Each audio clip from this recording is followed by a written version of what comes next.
Je suis Hélène Duret, directrice adjointe du Musée des Beaux-Arts de Valenciennes. Et à l'occasion des Journées du patrimoine, on a eu envie de sortir un peu du seul patrimoine des pères pour aussi parler du matrimoine hérité des mères et donc des femmes.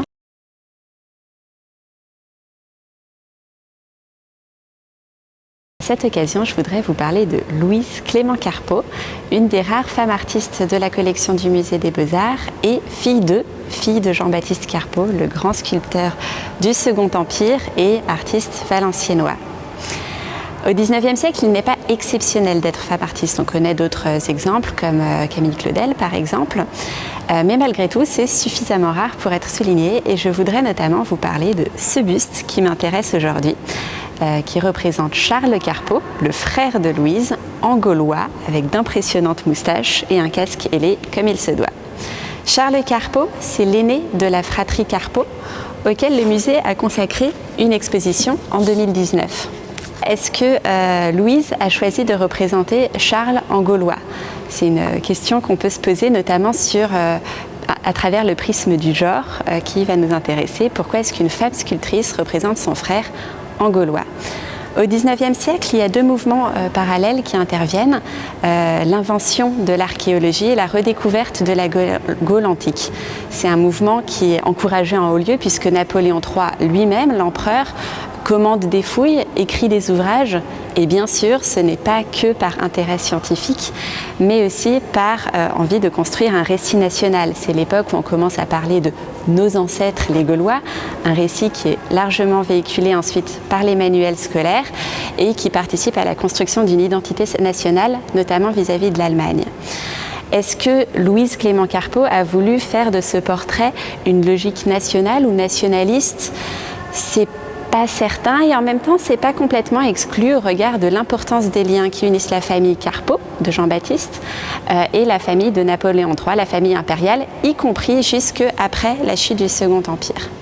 Mais on peut aller encore un petit peu plus loin si on s'intéresse à la physionomie de ce Gaulois ou plus exactement de Charles Carpeaux.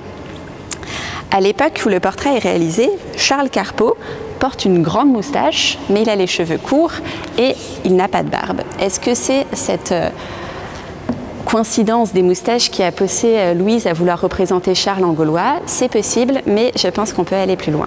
C'est une époque où les artistes s'intéressent beaucoup aux Gaulois. On connaît cette très impressionnante sculpture d'Aimé Millet qui représente Vercingétorix, qui est implantée à Alésia et qui, disons, met en place un petit peu la physionomie des Gaulois tels qu'ils sont représentés par les artistes à cette époque. Cheveux longs, grande moustache. C'est historiquement contestable, mais c'est fondé sur une interprétation de Diodore de Sicile. Et donc, voilà, on a déjà une première qualité virile, en quelque sorte, qui est ces grandes moustaches. Mais on peut aller encore plus loin, puisque nous avons ce fameux casque ailé.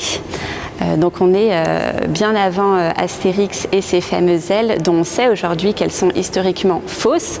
En fait, ça repose sur une erreur d'interprétation archéologique puisque les casques qu'on a retrouvés, qui étaient souvent aplatis, avaient des cache-joues comme ça qui devaient se fixer devant, des paragnathides, et qui aplatis pouvaient ressembler à des ailes d'oiseaux. Mais c'est évidemment un mythe qui a ensuite une longue longévité, qui a d'abord été reprise par les cigarettes gauloises avec les fameuses ailes, puis évidemment par Uderzo pour Astérix.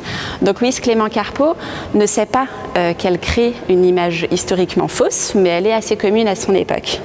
En revanche, en choisissant cette représentation guerrière, virile, elle a clairement un rôle, enfin elle cherche vraiment à insister sur les qualités viriles de son frère, très clairement.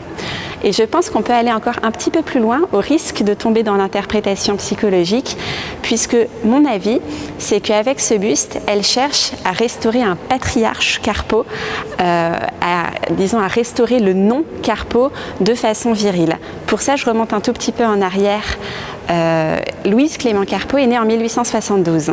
Jean-Baptiste Carpeaux, son père, le grand sculpteur, meurt en 1875, donc elle le connaît à peine. En revanche, elle grandit avec ce très lourd héritage qui va peser sur toute la fratrie. elle-même vient à la sculpture, on ne sait pas très bien comment, mais ce qui est sûr, c'est que cet héritage de la sculpture, il est présent dans toute la fratrie. Charles Carpeaux, lui, à l'époque où il réalisait ce buste, travaille au musée de sculpture comparée, il travaille également à la publication des œuvres de son père, donc impossible d'échapper à l'héritage du grand sculpteur. Donc Louise est formée à la sculpture, notamment par Rodin. Le fait de se marier avec un lieutenant d'infanterie dans les années 1890 ne l'empêche pas de poursuivre cette activité. Et donc elle se fait un petit nom quand même en tant que sculptrice, y compris dans la presse. Ce qui est quand même assez remarquable puisque donc on l'a dit au début, les femmes artistes ne sont pas si fréquentes, mais c'est quand même pas non plus monnaie courante et notamment le métier de sculpteur ou sculptrice en particulier puisque c'est vu comme un acte physique, beaucoup plus que la peinture par exemple, et donc ça ne pouvait être que masculin. Eh bien non, mais ce qui est très étonnant, c'est que même si elle prend quand même un petit peu de notoriété, elle est systématiquement ramenée à l'héritage de son père, qu'on vient en quelque sorte lui asséner constamment en la comparant, tout le temps en comparant ses œuvres aux œuvres de son père, et il est vrai que ses œuvres restent stylistiquement assez proches de ce qu'avait fait son père auparavant. Mais ce qui est très intéressant, c'est qu'au lieu de chercher à se défaire de cet héritage pour se créer une identité propre, un style propre, au contraire, c'est un héritage qu'elle reprend complètement à son compte. En 1904, donc quelques années plus tard, elle choisit d'accoler le nom Carpeaux au nom de son mari qu'elle avait pris au moment de son mariage, donc Louise Clément Carpeaux. Et là, clairement, ce n'est pas tant un geste féministe face au mariage que vraiment une impossibilité de sortir de la filiation. En 1934, elle publie cet ouvrage, La vérité sur l'œuvre et la vie de Jean-Baptiste Carpeaux, dans un exemplaire dédicacé de l'autrice au musée.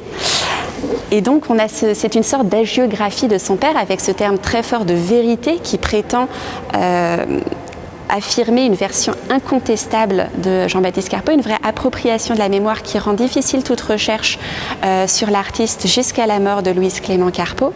Et donc on voit qu'elle a constamment essayé de reprendre cet héritage et notamment avec cette insistance très forte sur le nom. Et c'est pour ça que mon hypothèse est que dans ce buste très viril, très guerrier qu'elle réalise de son frère, il y a vraiment cette volonté de restaurer de manière virile, de manière combattante, le nom des Carpeaux pour donner une suite et un héritage à Jean-Baptiste.